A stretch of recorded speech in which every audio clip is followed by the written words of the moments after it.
Yo, what's good? Welcome to Counter Currents. I'm your host, Petey Steele, with co-host Elena Torres. We are here with the Arlington Drafthouse podcast, formerly known as Counter Currents. We changed it. But today we have an amazing guest. She's been to Arlington before. I got to open for her last time. She's the funniest. She's the coolest. Please welcome the hilarious Remy Kassimir. Oh my God, I love you guys. Love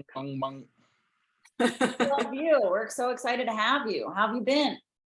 You know, life has been interesting recently. I know we're going to be talking about stand-up and how we craft our stand-up and stuff. And a big news item with me, which might surprise the two of you, is that I am no longer smoking weed. Whoa. Oh, yeah. Whoa. I know. So now I have to rework all of my weed content basically to like past tense. Yeah, and I did it for the first time actually at a venue where smoking is allowed. So, you know, I kind of announced it. I was like, I'm not smoking anymore. And like in a normal room, they might just be like, okay. But in this room, they were like, boo. So yeah, that's definitely been interesting just from a stand-up and life change perspective. What prompted that decision? Deep Depression. Not to start this off too, but you know, we're sad clowns a lot of the time, so I think it's understandable. And yeah, kind of need a counterbalance. What? I said you're glowing enough. We need a counterbalance. Right. I literally look like a glowworm that like sleeps with little children. Oh wait, edit that out. That sounds wrong. Yeah. So you had a depression. You thought it was related to weed. Did cutting it out help? Also, and tell us about your background with weed. Yeah, so I started smoking heavily in college. I had a good friend who, she was kind of like the hub. Like her apartment is where everybody would chill. We lived on the same floor. If we were all chilling, like we would go to hers and it would just be like weed central. Like we used to joke about it and be like, yeah, let's rot today. And then rotting became an everyday thing. And then after college, it never really stopped, you know, like it just became a crutch, a habit, a thing to do. I was discussing actually with one of our other friends from college recently. I was like, yeah, like I think I need to stop smoking. And he was like, okay, but what do people do when they're not smoking? You know, we had that genuine, which sounds like a crazy question for people who don't have an addictive personality or have a substance abuse problem. Like you're like, you take care of your kids, you go to work, you clean your house, you do all of this stuff that is like very commonplace, very normal. But for me, it would be like, oh wait, if we're going to the movies, you smoke and you go to the movies. If we're going to a museum, you smoke and you go to a museum. And yeah, separating that has been very interesting. But yeah, I first stopped smoking because my cousin had a bachelorette party in the Dominican Republic. And I don't know the laws in other countries. I don't know how likely I am to get Brittany Grinered. And the fact that I am not Brittany Griner, like people don't care as much about getting me back. So I was like, I'm not going to take any chances. I'm going to go cold turkey. I won't even bring a pen. And that week was very physically difficult for me. There was like a lot of withdrawal symptoms. I was hungry the whole time, but then when we would get to meals, I wasn't hungry enough because usually smoking is the thing that would make me hungry. And so that was kind of like a big realization that I was like, oh, it's not just like a fun, quirky thing that I do. It's like a real thing that I rely on. Mm-hmm. And then when I got back, I was like, well, let's try to keep this going in a way, and we'll do it only after 7 p.m. And that was working okay. But then if you do smoke at night, it's still affecting your sleep patterns, your dreams, you know, like all that stuff. And then I went on another bachelor weekend with people who smoke a lot, and I just couldn't help myself. and it became all day, every day, again, like morning to night. One of my friends made a joke that he was like, you traveled here to literally go to sleep, because I was smoking so much that I would just fall asleep in rooms filled with our friends. And then I got back and I had this really like depressed. Yes, I've been depressed my whole life, but it was like a dissociative episode where I was like thinking of even canceling these shows for this weekend, because I was like, I don't know if I want to do stand-up anymore. I don't know who I am. I don't know if I want to be in my relationship. I don't know if I want to live in New York. And like all of these things, just, I don't know who I am. And so I called my old therapist, who I left 3 years ago. And I told her everything that was happening. And she said, well, Remy, how much are you smoking? And I was like, a lot. And she's like, well, do you remember the last time we saw each other, I suggested that you cut back? And I was like, yeah, and I fired you. Which is true. I literally left her because I was so afraid of what that would mean if I wasn't smoking anymore. Who would I be? Like, would certain people even still want to hang out with me? It's a huge social aspect to me in comedy, where like I've had friends who I'm pretty sure they're only friends with me because they've said, oh, you always have the best weed. And yeah, so it's been now a week. And all right. So you're all up in it. I'm all up in it right now. Yeah. I'm cold turkey again. My cute dad was like, do you think you need to go cold turkey? Like, it sounds like you're in a lot of pain. And I'm like, I'm in a very black and white mindset. So like, if like that 7 p.m. thing clearly wasn't working. Yeah. Petey and I are both in recovery. We're both sober. Both I did not know that. Yeah. So everything you're saying over here, that's why you're seeing a lot of like, like that question of like, what do you do if you don't have it? Like, I remember when I had to get sober, I was like, my life is going to be so boring. Like, what do I do? And if anything, I feel like since then, my life is a lot more interesting. But oh, yeah, totally. And you know what? Over time, you're going to discover the greatest drug of all in sobriety, which is sanctimony towards the use of others.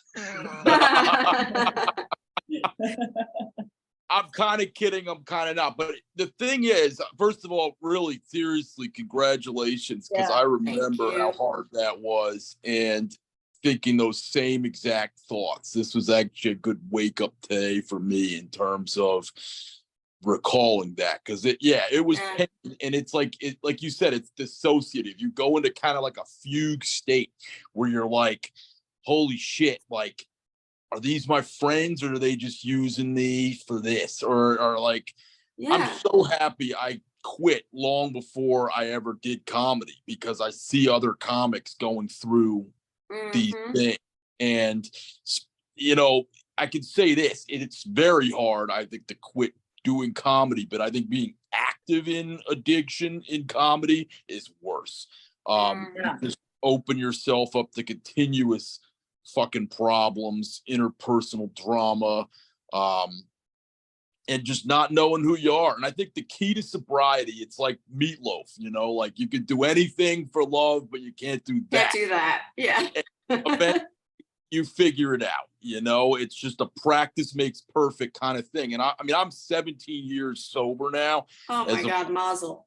Thank you. It was a couple of weeks ago. I could tell you that it does get easier and it does get so much better. And I don't even think about it anymore. That's the crazy thing. I never saw in early recovery, or when I was in active addiction, a day when I would not think about it, like hardly ever. That seems so foreign to me, but that will come. Yeah. So keep it up. Yeah. Thank you. You're all up in, I think, the roughest time. And it's honestly like, this is going to sound terrible, but it's like that first, if you keep it up, like that first year is weird, because you start seeing like sort of the longer term effects without it. And you start, I mean, the people thing is real. Like what you're talking about with friends, like that, that's real. And it's kind of like a life cleanse in that sense, where, and you can't get booked on weed shows anymore because you're a fucking narc. Petey, do you get booked on weed shows? I don't. But I've maybe done one or two, but everybody kind of knows that I'm too much of a dick about being sober. So yeah. I'm not really, but I kind of. It's weird, I No, went to it is. It's strange because like I have people very close to me who have said like, okay, but I'm not going to stop smoking. Is that okay? And I'm like, yeah, like, of course it is, because like you didn't have this episode. Like I also don't drink. I haven't drank in a long, like I'm not sober from drinking. I don't have an addiction to it. I just puke and cry every time. So I was like, maybe not the best. Right. And I don't make anybody feel bad about drinking. It doesn't affect them the same way it affects me. Yeah, Right. but just don't be surprised if other people get weird about it because but usually it's people who have a thing with it, their own issues. They don't want to do it around you. Like I found out, I mean, this is late. I've also been sober for like 15, 16 years, since 2008, Wow. however long that is. But there was this girl that I met, and I'd been sober for a long time already. And, like we were friends, but like she would never like invite me to stuff. And I just thought it was kind of weird. And then I found out from someone else, it was like, oh, it's because you don't drink. And I hadn't even thought about that. Yeah, and you were like, it's because I'm annoying. Yeah, I just figured it was my personality. Yeah. Somebody was like, oh, they just didn't know. This girl just didn't know and didn't want to invite you because didn't know how to act around someone who's not drinking. Right. Yeah. Even on these, like, I've been watching Housewives Ultimate Girls Trip. And there was an episode last night where they had like a cocktail making event. And one of the women, Leah, is sober, and they had a mocktail station for her. But she had to be like, hey, you guys will have a mocktail station for me, right? Like you don't want to be the person that's like, hey, remember me and like my accommodations. Like, I think that's where a lot of my smoking comes from, is anxiety and not feeling like I fit in. So like, it's like another level to that. Have you done a road date? I mean, it's been a week. So have you done comedy or road date with somebody? Literally, you guys, I this is the first one I've booked in a long time. And I don't know if this is just tied to smoking or how I feel about myself, but I've been having a tougher time just putting myself out there in general. And so this date, like even booking this weekend, was like going to be my big foray back into doing road stuff. And then, after, I was like so depressed that I was like, I need to cancel DC or Arlington, and now I'm like, well, that's stupid. But then there's the other parts of it that I'm like, what am I going to do during the day there? Like, loneliness is real on the road. And then compounding it with like getting over this habit that I've formed for the past 15 years. I was like, maybe I'll just go to Elena's house and play with her kids. I was going to say, come over here. Yeah. We'll do a play date. Come over here. Come hang out. Yeah. Swap out one addiction for like smelling a baby's head. Yeah, there you go. There you go. We got that one you'll want to kick that easily after a couple hours with the baby. You're like, okay, I kick that addiction. I know. Now you've become birth control to me. Yeah, exactly. Yeah, come over, hang out. And I think you'll be pleasantly surprised. Petey, tell me if you agree. You'll be pleasantly surprised with how you feel on stage.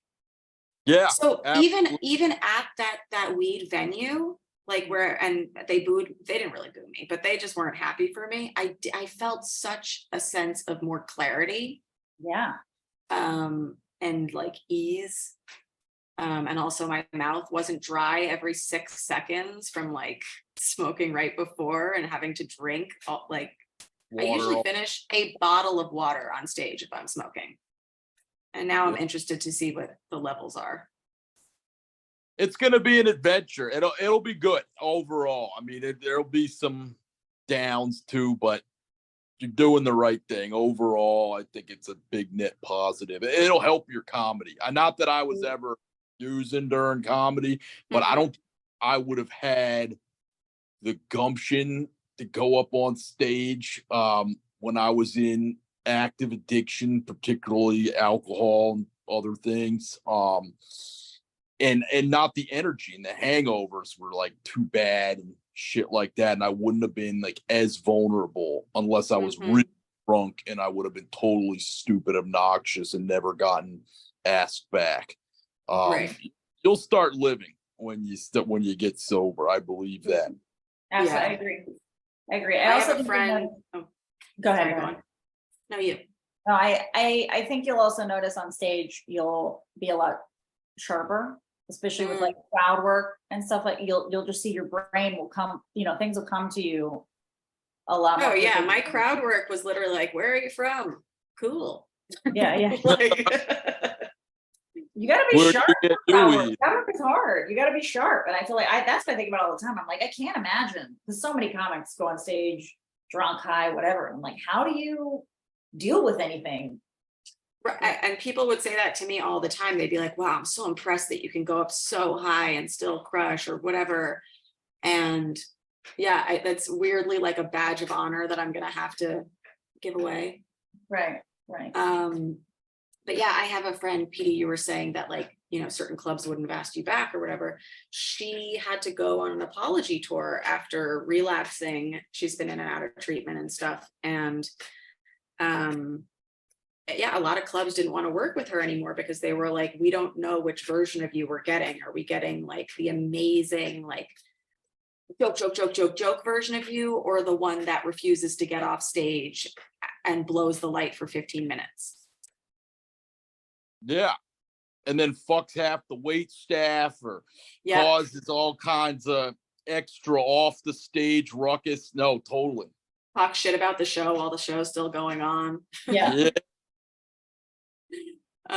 Yeah, my friend literally brought her on stage and was like, yeah, she was banned for a while because like I overheard her talking shit on the show after doing the show.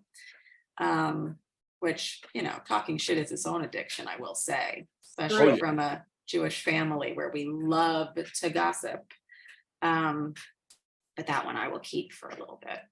Yeah. I've been trying to kick that one for a while. It's hard. Yeah, it's hard. It's interesting though. I'm reading, do you know the book Sapiens? I've seen it. It's is that Huval? What the hell name? Yeah. I've heard it's great. It is. I think they've done an updated version now, but I've read it a few times, and I'm now like, it's an entire history of humankind, starting from Neanderthals and all that stuff up through all the revolutions and all that stuff. And I'm at the section right now where they're talking about like the benefits of gossip. Yeah. And how gossip is what separates us from the animals. And I'm just like, well, this is why I love Bravo, it's anthropology. I mean, if nobody could gossip, you couldn't earn a good reputation.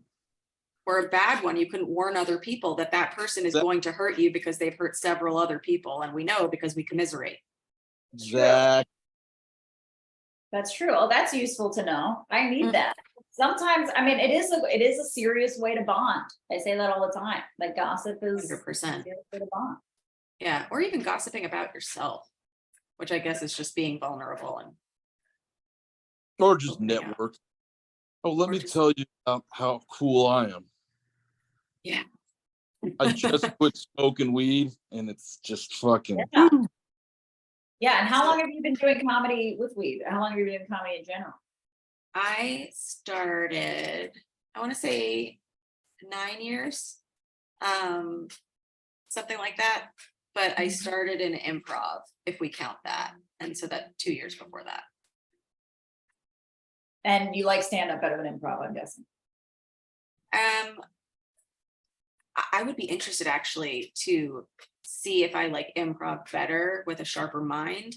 But my biggest issue with improv was you never know whether you did a good job or the team did a good job, or you did a bad job or the team did a bad job. And then another part of it was just scheduling. Like if somebody wants me to do a show tonight, I can go, yeah, I'm free. Whereas you'd have to call the whole team and they'd be like, what? No. Yeah. I tried improv for a little bit too. And it was, I realized stand-up was for me when I would like give someone a suggestion and I was expecting them to do my own idea back, and then they would do something else and I'd get pissed off. And I'd be like, yeah. Yeah, especially like I'm a very like micromanagey person when it comes to stuff that I'm doing, and you really have to let that go if you're doing improv and just like trust the group. I'm like, trust who? Trust anyone? I trust no one. Yeah. Yeah.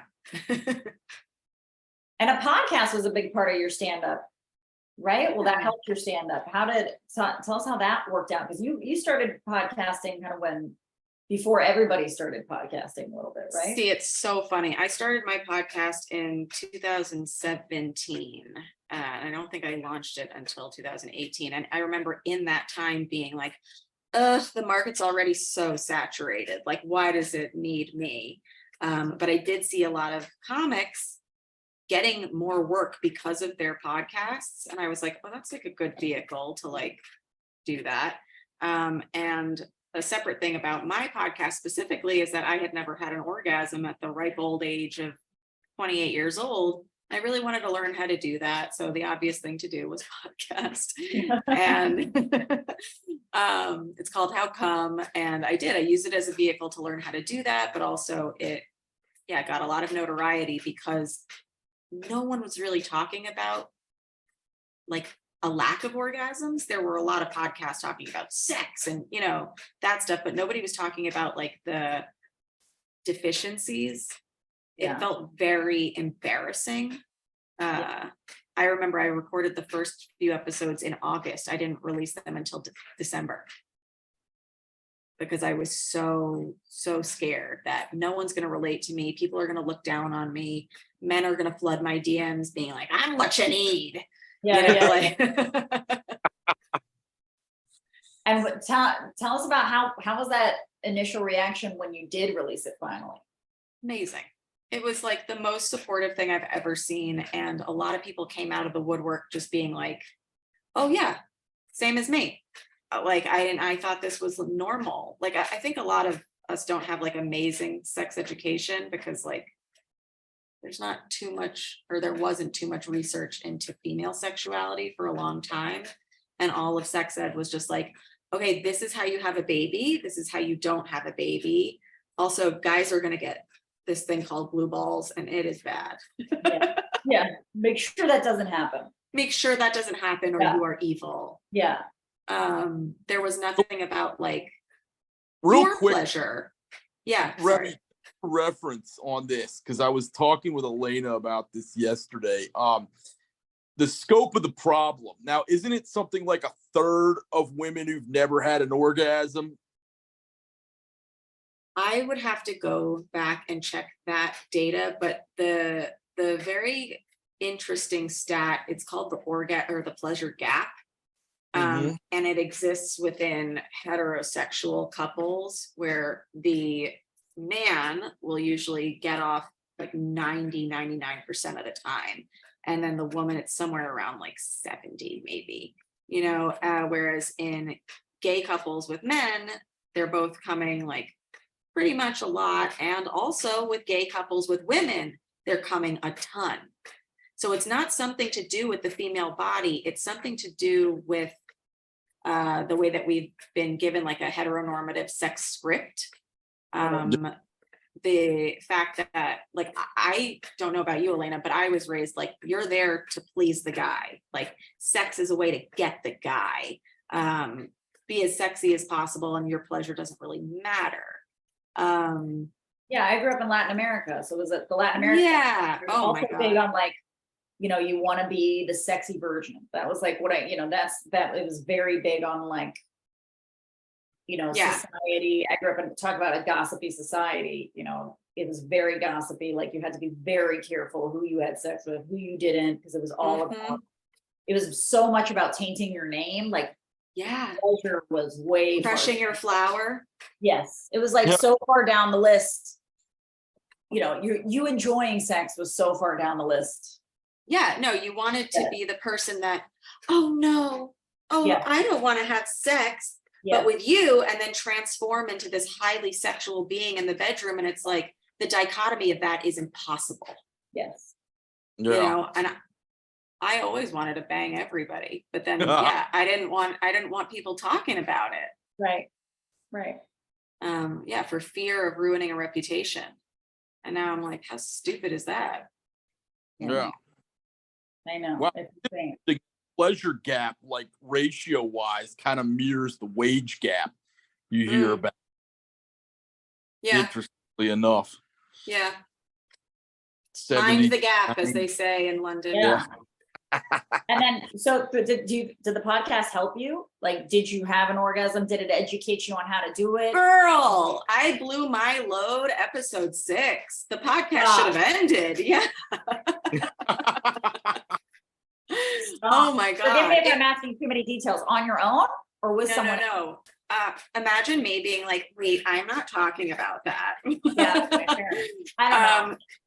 Yeah, it was by myself and it was with, I'm so sorry for the sound of this radiator. There's another radiator, or not a radiator, AC that's ripping on mine, and that's what those sounds are. So if anybody is having misophonia, I apologize. It's pissing me off too.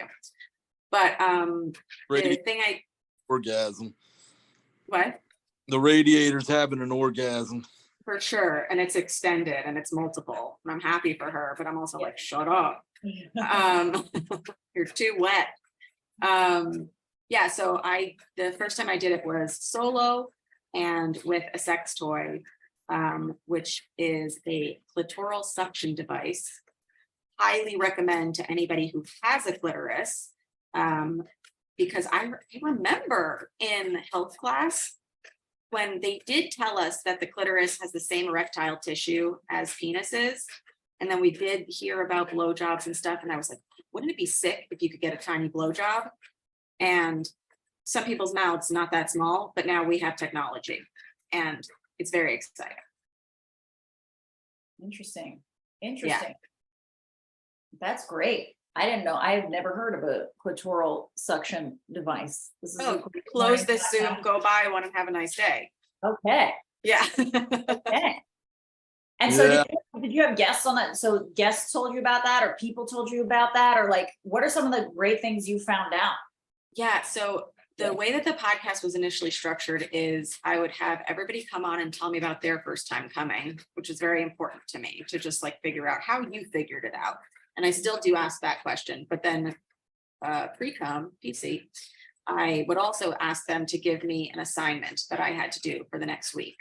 So I got, I think, about 5 assignments. And then it was interesting. I was also doing like the podcast circuit because everyone was like, Remy's not coming. We got to talk about this. And I did one podcast where they were like, have you ever tried this toy? Like, we had another guest who tried it and it worked for her for the first time. And it was actually suggested by boys, which is crazy. Wow. Yeah. But allies. But major allies. Yeah. The podcast is The Good, the Dad, the Ugly. They only interview women or female-bodied people. And, cool. Yeah. And I call her my big, but the person they were talking about was Rachel Sennett, who had never had an orgasm until she used this thing. So they were like, you should try, and voila. Wow. That's awesome. Yeah. And it was almost instantaneous as well. That's yeah. I'm gonna go get me one of these now. Yeah. And do you find do guys, well, I know you have a boyfriend, but are guys ever intimidated by that about you? Because now do people look at you as like a cum expert? Yeah. It was weird. The first 2 months, even somebody called me like a sex guru. And I was like, no, the point is that I'm not good at it. Like, clearly. So that's a bit of pressure, but I think they do that to anybody who starts a podcast. Somebody starts a podcast on dating and suddenly they're a dating guru, even though they've been single for the past 15 years. No shade to those people. You can still be a dating guru going on dates, but if your end goal is to get into a relationship, I don't know. But yeah, I still have had people reach out who didn't listen to the entire podcast and offer their services, which I hate. Yeah. I do think it's a really good litmus test for like friendship, at least, if I tell them what I do and they're like, oh, ew. Or if they're like, oh, yeah, like most people who are normal will just be like, oh, that's really interesting. Mm-hmm. Or, oh, I feel bad that took such a long time. Mm-hmm. But yeah, I want to say I was fortunate to have a boyfriend this whole time, because I don't know what it would have been like trying to sleep with new people and explain this thing about me. Yeah. Well, in general, I think sleep, the part of the issue with female sexuality, sleeping with new people, like a lot of dudes think they just know how to make a girl come all the time. And sometimes you got to tell them a little bit, be like, please do this. And with new people, sometimes that's not super comfortable for a lot of the same reasons that you're talking about with, like, heteronormative society. You're definitely not taught, at least, I mean, my generation in Latin America, you're not taught to like tell a guy what to do. No, you don't want to embarrass him, or God forbid, make the penis go down. Right. It's not attractive to tell a guy what to do. So it's hard for them to feel comfortable. But it is attractive, like, and to the right person is attractive. To a person that like doesn't take it offensively and is like, oh no, I am here because I want you to have a good time too. Yeah. Like, one of the sweetest things about my boyfriend is he'll walk in and I'll be masturbating or whatever, and he'll go, yeah, get it, babe. Great. It's like a teammate. Yeah. But it's hard to speak up in general.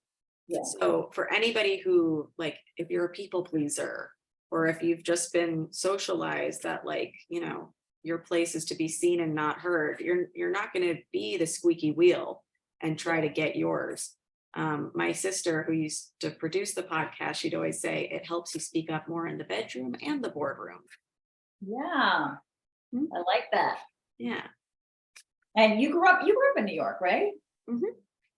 Yep, city kid. Wow. Where are you from? Upper East Side, if you can believe. Yeah. Like the movies type of New York. Yeah, like Gossip Girl was filmed 3 blocks from my house. So how is that, you grew up in New York, was it in that Upper East Side sort of scene? Like my question is, growing up in that to comedy, like those are two very different worlds in the same city. Oh my God. I would walk by the comic strip with a bunch of my friends and I'd go, oh, you guys, can we go in there? Like, it'd be really fun to watch a comedy show. And they'd be like, ew, like, absolutely not. That's so weird. And I got a similar response when I started comedy. It was just like, why would you do that? It doesn't make a lot of money. You're really putting yourself out there. We don't think you're funny to begin with. No. And these are all like your compadres from the Upper East Side saying this. Yeah, that makes sense. Yeah, and a lot of them have changed their minds since and been like, this is like the most inspirational thing you've ever done. And I understand their hesitation in that, like, I had it too, but I also wanted to do stand-up since I was 14.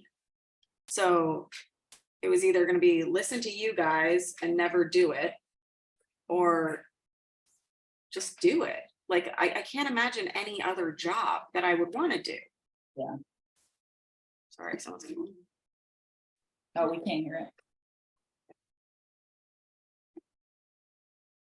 And has your family, I mean, you said your sister, I asked because you said your sister helped you produce the podcast. Was your family supportive about comedy from the get-go, or was it that same vibe? No.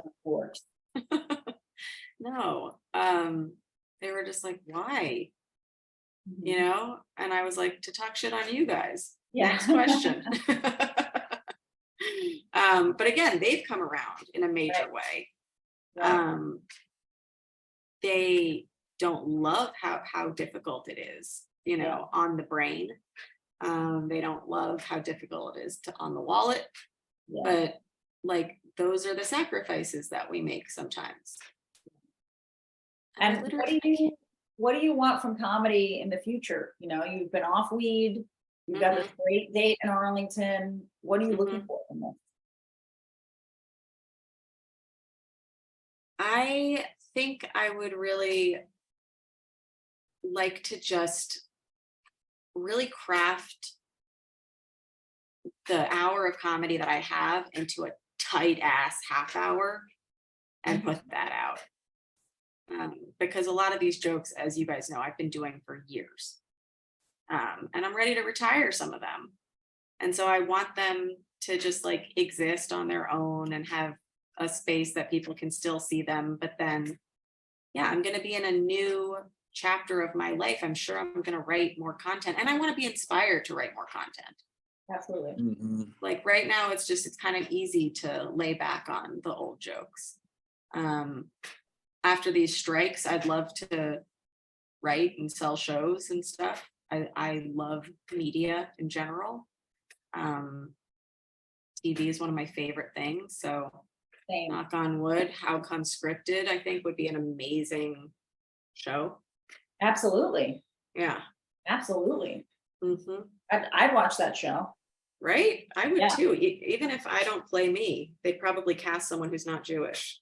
Classic.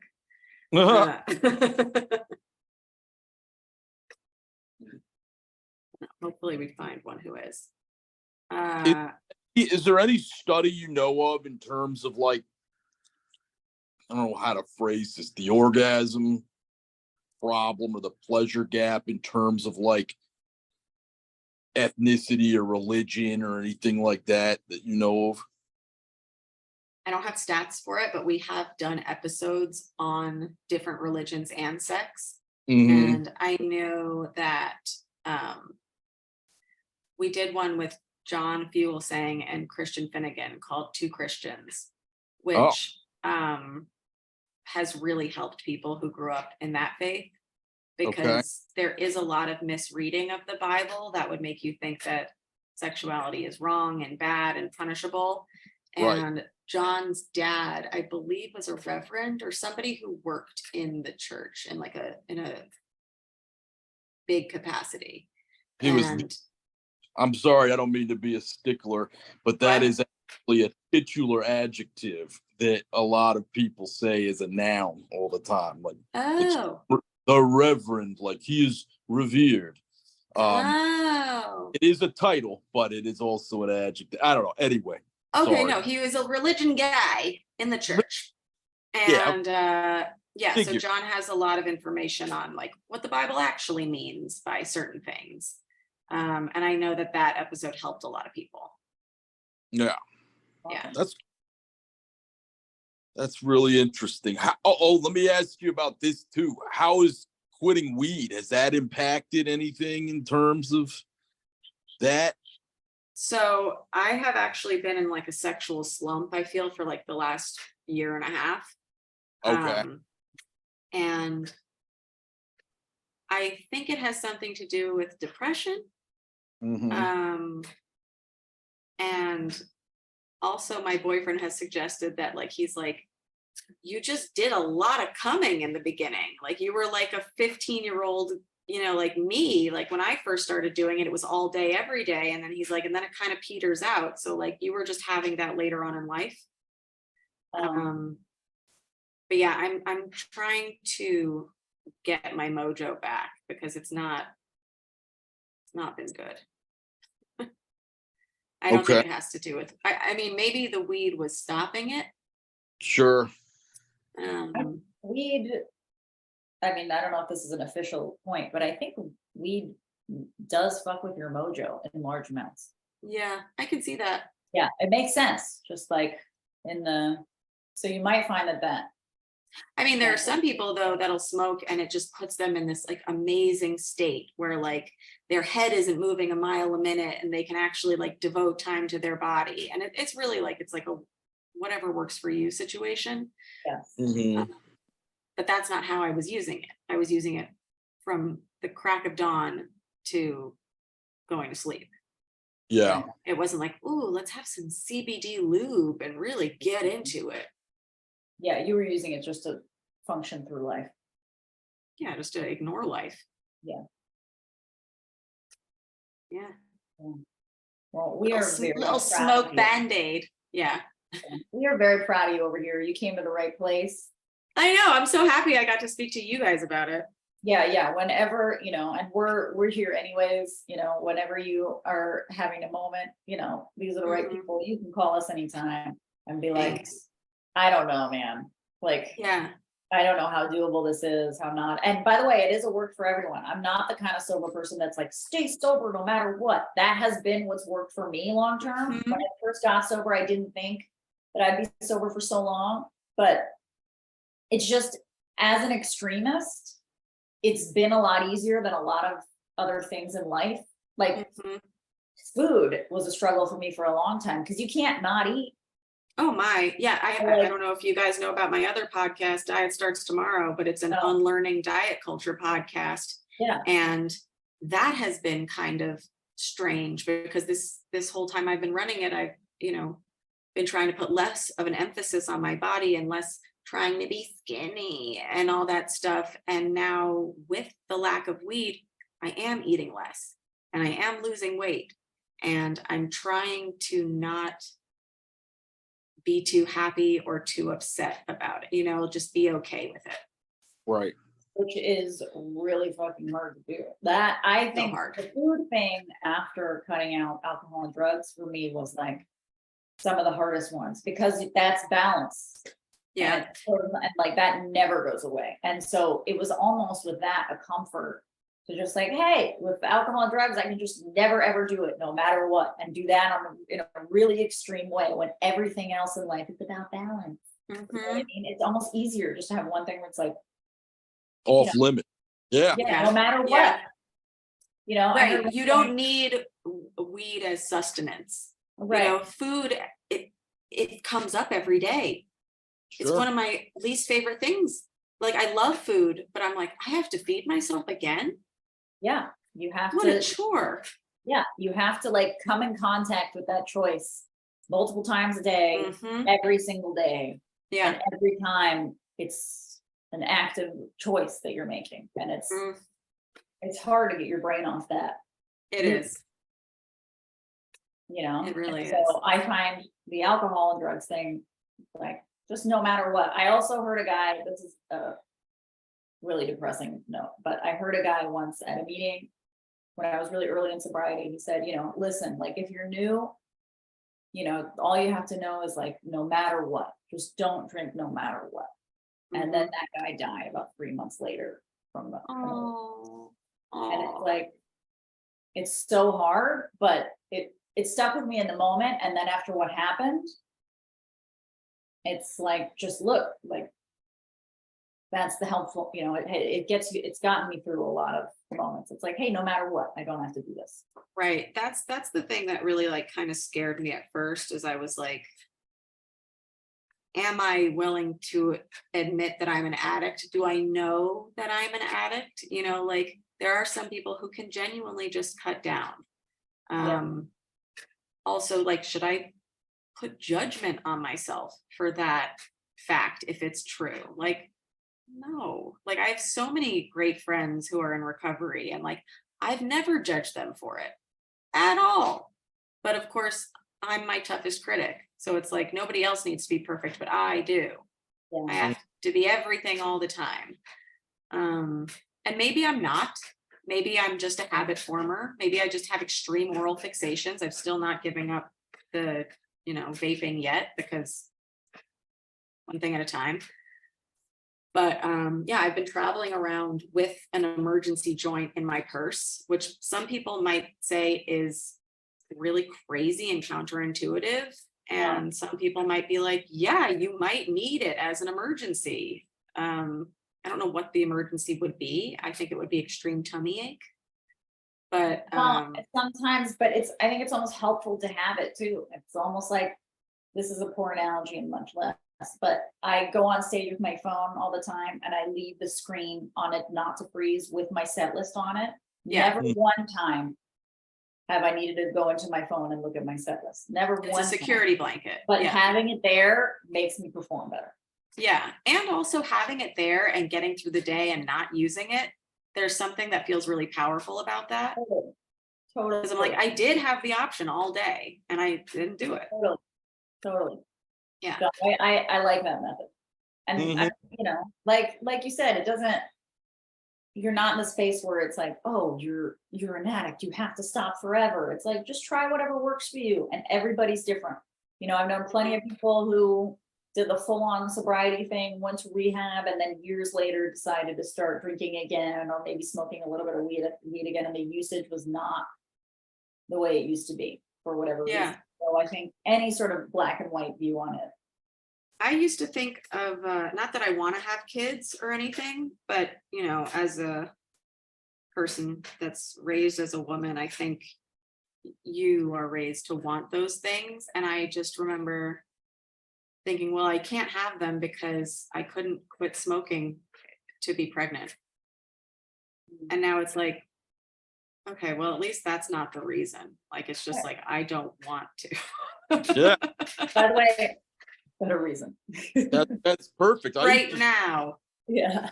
I would say that in meetings, how like everybody in there is always talking about their goals, and they're generally pretty conventional. They're like, I want the home, you know, the spouse, the kids, you know, a job, money.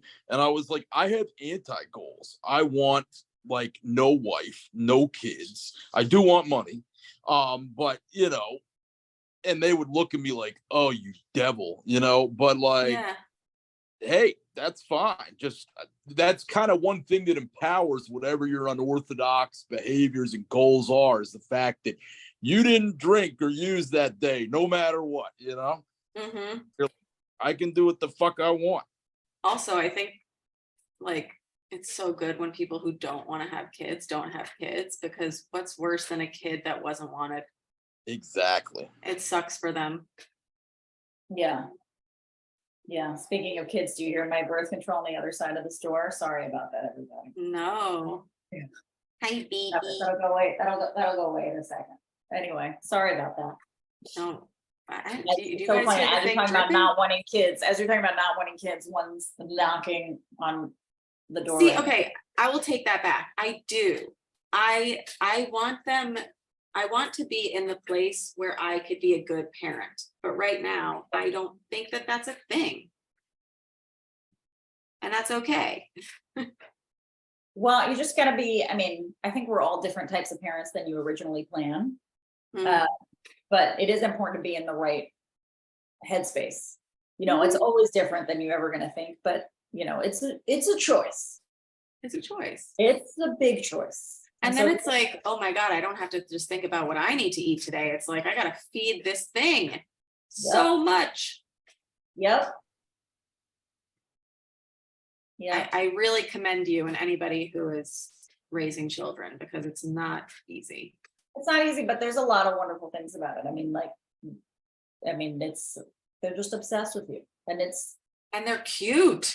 They're cute and they're funny. Yeah. They're really funny. Albeit sticky. They are sticky. Oh, very sticky. Glitter everywhere. No reason. There was a kid sitting next to me on the train yesterday, she's probably 1.5-year-old, and she kept trying to give me like her little sticky treat in her hand. And I was like, it's beautiful. So nice of her, you know. Oh, you're so kind. Get away from me. You know? Yeah.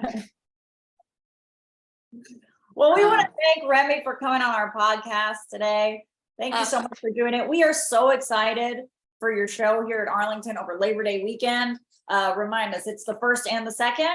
The 1st and the 2nd. Yeah, I think the 1st is a 9 p.m. show and the 2nd is a 7 p.m. show, which is good because if I have any travel issues like I did last time, I will be on time for Friday. I remember. Oh, yeah. It was crazy.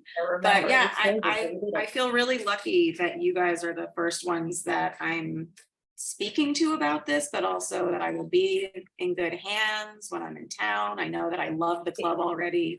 The audiences last time were like wonderful. Yeah. Just really, really nice people. So thank you guys for giving me the space to chat about this and do some new sober stand-up. Yeah, we're so excited for you. Thank you so much. Anything you want to let the people know about? I mean, where can they follow you? Where can they find follow me? I live, or actually, no, I'm kind of doing a little sobriety from Instagram right now, but if you do want to follow anything I have going on, I do post on Instagram, Twitter, Facebook, TikTok, Remy Kassimir, pretty easy. If you are having a difficult time in sex, whether it's you can't come or like you just want some other aspect of your sex life to feel normalized. Like, How Come's been running for 5 seasons now, so it's way, way more than just orgasms now. It's everything. So How Come spelled the way that you think. And if you're working through body stuff, come check out Diet Starts Tomorrow. Awesome. All right. Petey, anything you want to let the people know about? Nothing coming up, but I will hopefully be in attendance at your show, Remy. I want to hear what you got, and can't wait. And everything's good. Yay. All right, everybody. Thank you so much for joining us today. We'll see you soon. Thanks, guys.